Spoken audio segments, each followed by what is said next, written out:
O Senhor esteja convosco. Ele está no meio de nós. Proclamação do Evangelho de Jesus Cristo segundo Mateus. Glória a vós, Senhor.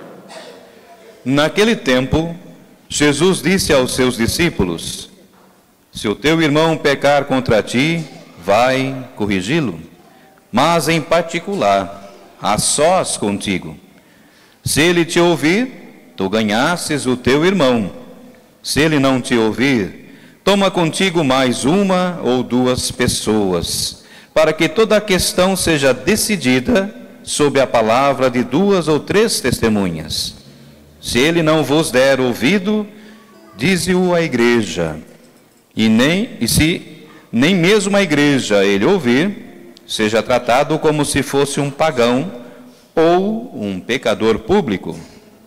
Em verdade vos digo, tudo o que ligardes na terra será ligado no céu, e tudo o que desligardes na terra será desligado no céu. De novo eu vos digo, se 2 de vós estiverem de acordo na terra sobre qualquer coisa que quiserem pedir, isso lhes será concedido por meu Pai que está nos céus. Pois, onde 2 ou 3 estiverem reunidos em meu nome, eu estou aí no meio deles. Palavra da salvação. Glória a vós, Senhor.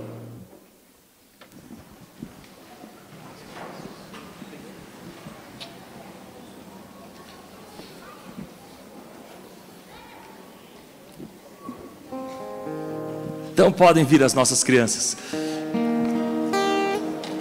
Enquanto elas vêm, o santuário vai rezar, hein? Já falei, as crianças podem tocar o terror sempre. Os adultos não, aí adulto falando é feio, né? Feio. Agora criança não. Criança não tem muito juízo, apesar que tem muito adulto que não tem juízo, né? Tem alguns adultos que, ó.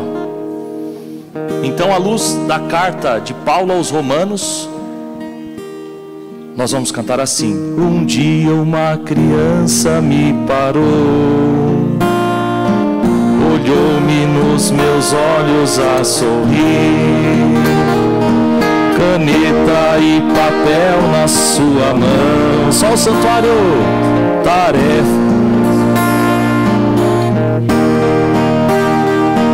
e perguntou meio de um sorriso, que é preciso para ser feliz, amar como Jesus amou, sonhar como Jesus sonhou, pensar como Jesus pensou, viver como Jesus viveu, sentir o que Jesus sentia, sorrir, e ao chegar ao fim do dia eu sei que eu dormiria muito mais feliz, sentir o que Jesus sentia, sorrir como Jesus sorria, e ao chegar ao fim do dia eu sei que eu dormiria mais feliz. E para que eu não cometa nenhum erro, eu digo o motivo pelo qual nós cantamos amar como Jesus amou, porque o apóstolo Paulo, na leitura segunda carta aos Romanos, ele nos disse assim, ó: não fiqueis devendo nada a ninguém. Quem aqui tem dívida? Não levanta a mão.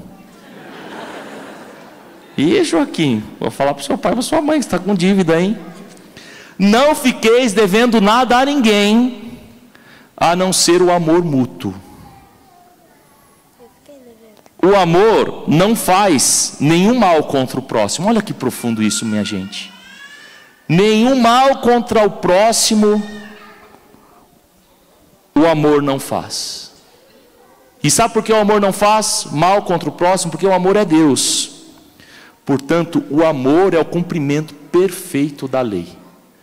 Quando nós amamos de coração, quando nós amamos como Jesus amou, se realiza na nossa vida algo de extraordinário. Isto é, nós podemos contemplar a Deus, apesar da nossa fraqueza, e nos convencer de que o amor dele envolve o nosso coração, a nossa vida, a ponto de nós tomarmos uma decisão. E que decisão é essa?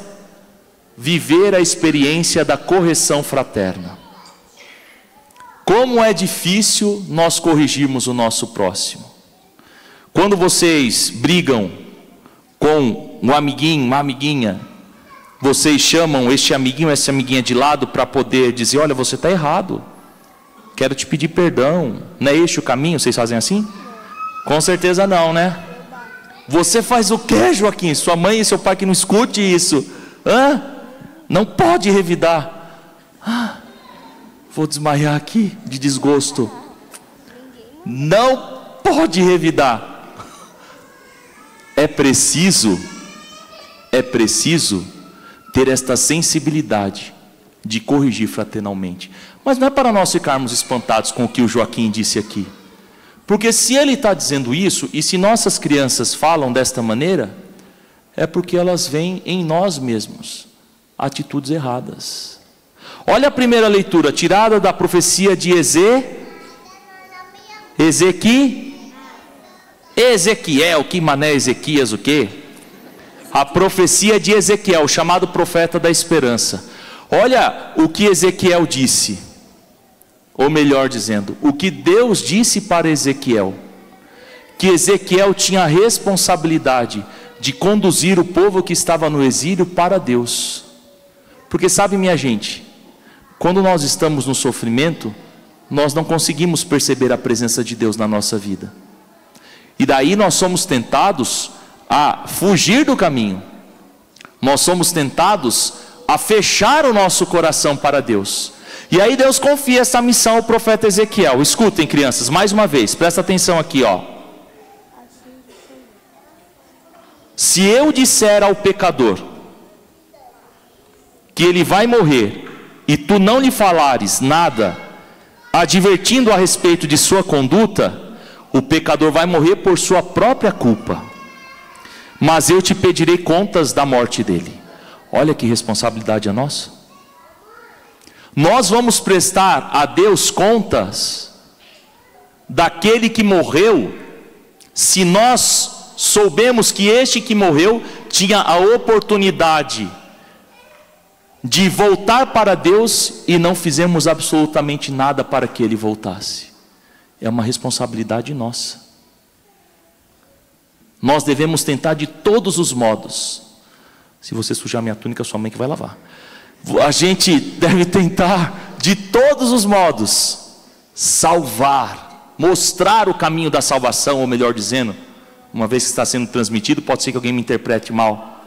Mostrar o caminho da salvação para aqueles que estão no erro, no caminho do erro. Agora você fez de tudo para que este pudesse receber a salvação, acolher o caminho da salvação, amar como Jesus amou, e este não quis, aí já não é mais sua responsabilidade. Já te falo. Se nós não nos convencermos que é nossa responsabilidade mostrar o caminho de Deus para todos que vêm ao nosso encontro, não tem sentido nenhum a gente dizer que a gente ama a Deus. Porque nós amamos a Ele que não vemos e não somos capazes de amar aqueles irmãos e irmãs que nós vemos. Por isso não é um amor que vem de nós, mas é um amor que vem de Deus. Amar como Jesus amou. Este amor incondicional, a ponto dele ensinar toda a comunidade dos 12, a fazer a experiência da correção fraterna. E como é difícil corrigir o próximo fraternalmente, como Joaquim falou, Gustavo falou, tantos outros aqui disseram. Muitas vezes, se alguém, por exemplo, nos deu um beliscão, o que nós vamos fazer? Revidar, dar outro beliscão. É a famosa lei de Talião. Olho por olho, dente por dente. o Senhor nos convida a fazer um outro caminho. Isso não. É uma gracinha o Joaquim, né? Imagine só esse Joaquim com um grupo assim de crianças, preso em 3 cômodos. Meu Deus do céu.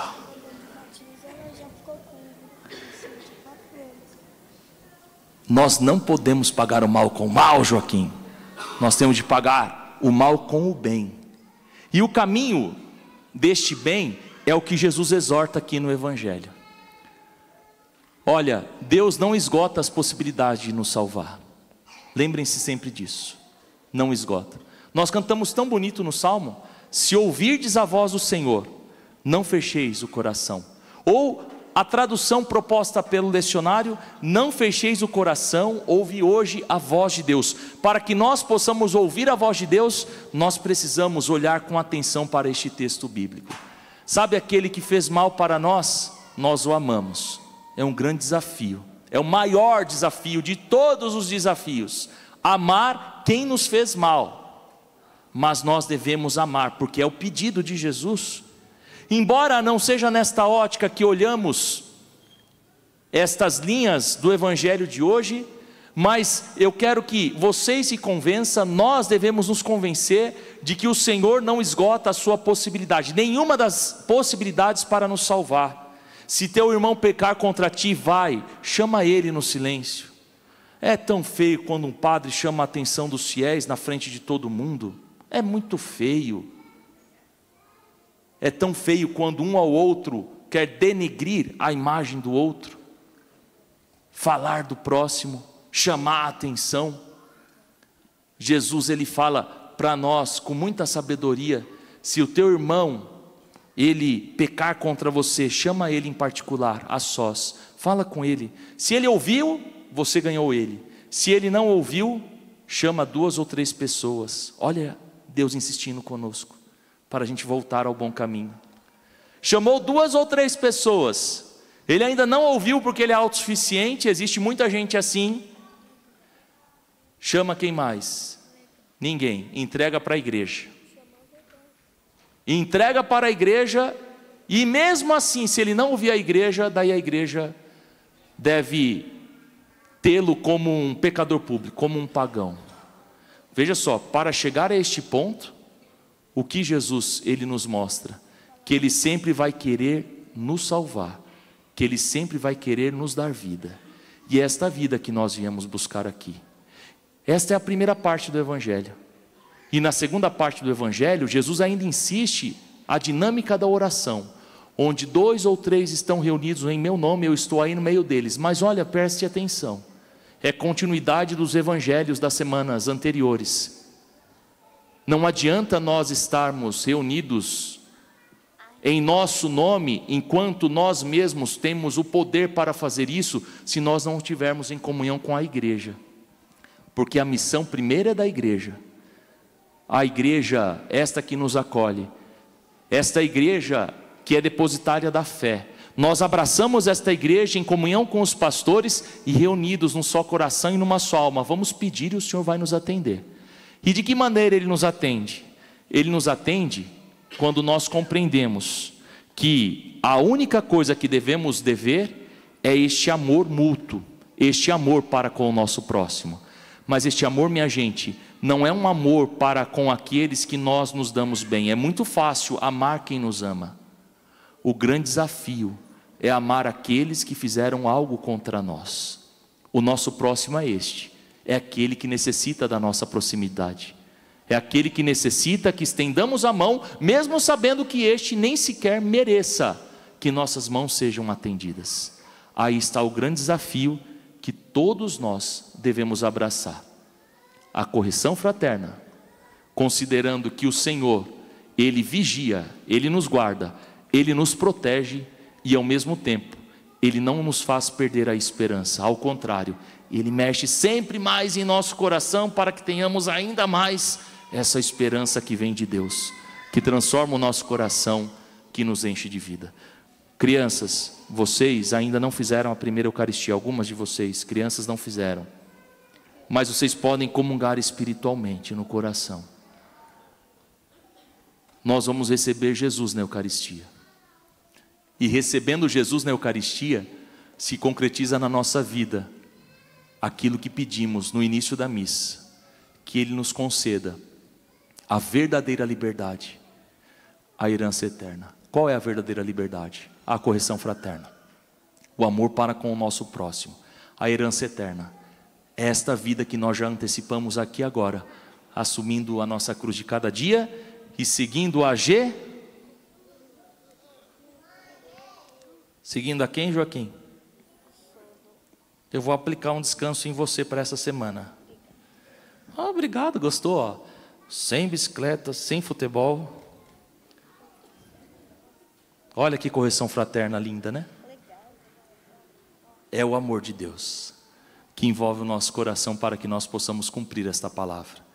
Não tenhamos medo, devotos de Santa Rita. Romeiro, peregrino que acorre este santuário. Aqui nós podemos encontrar o consolo necessário para superarmos as nossas dores e sempre mais termos os nossos olhos fitos no Senhor, que nos ensina que o caminho não é o do desespero, não é o de mostrar as próprias verdades, mas é de mostrar o caminho de Deus e de insistir sempre para com aqueles que estão no erro, não para que continuem, mas para que possam mudar e ser resgatados. Só as crianças fiquem de pé.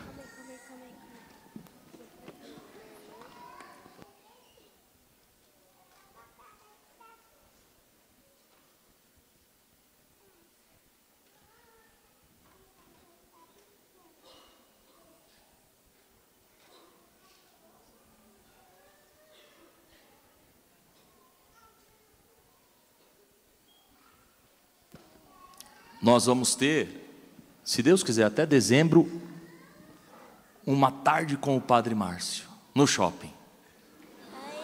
Uhum. Aí vocês acordaram do pesadelo. Olha para Jesus na cruz. Olhando para Jesus na cruz, vocês vão dizer assim: Senhor Jesus, nesta manhã de domingo, nós pedimos, ensina-nos a amar o próximo. Ajuda-nos, Senhor, a viver a correção fraterna. Ajuda os nossos pais, Senhor, a também nos corrigir, mas com fraternidade. Queremos, Senhor, fazer a vossa vontade. A vossa vontade. Assim seja. Agora vocês voltam bem devagarzinho. Isso. Tchau.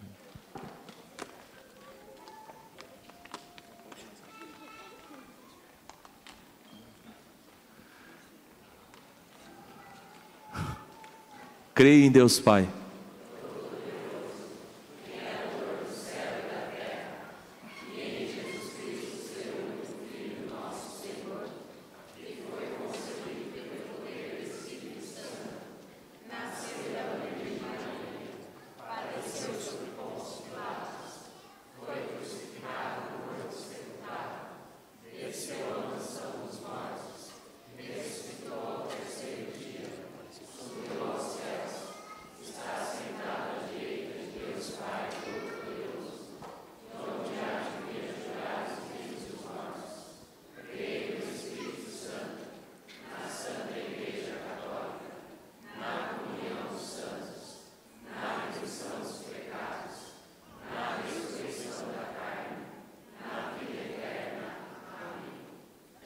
como é bom saber que jamais Deus quer esgotar as possibilidades que Ele tem para nos salvar.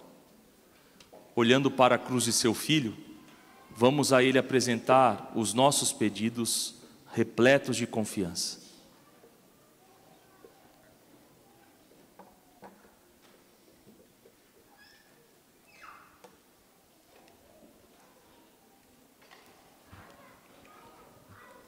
Pela nossa diocese e suas comunidades, pelos fiéis que nelas exercem algum ministério e pelos responsáveis da catequese, da liturgia e da caridade. Oremos.